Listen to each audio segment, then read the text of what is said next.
Avvalambor assalomu alaykum. Farruh, bugungi o'yinni kuzatdik.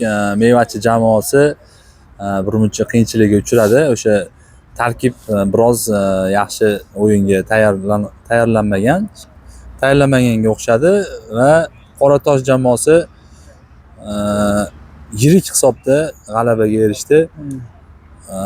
Fikringiz qanaqa bugungi o'yin va Mevachi jamoasi haqida nimalar deya olasiz?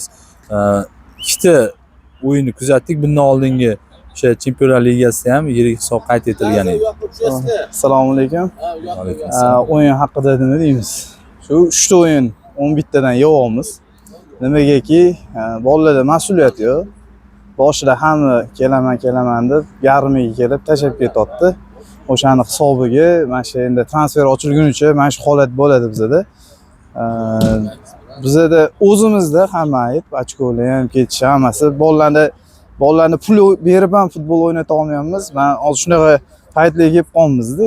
Endi hayronmiz, nimaga kelmayapti, nimaga unaqa bo'lyapti. Jarohatlarchi? Qanaqa? Jarohatlar yo'q, pashti bizda hech kim jarohat Oybek Mirzohidov yo'q, просто hech kim kelmayapti xolos. Yo'q, suvgami?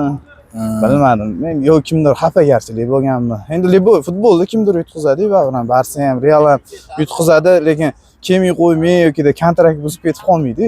Darsi o'ynaladida. O'zingiz haqingizda nima deya olasiz? Jamoada o'sha transfer ochilsa, jamoani tark etish xavfi bormi sizda? Yo'q, men ketmayman.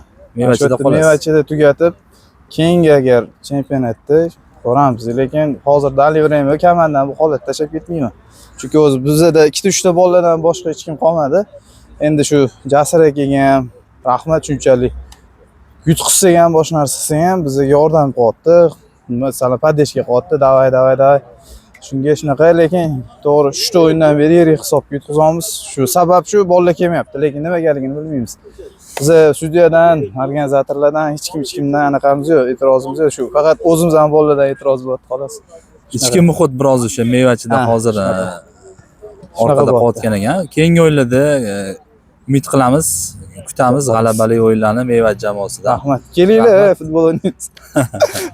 Rahmat, Farruh sog' bo'ling.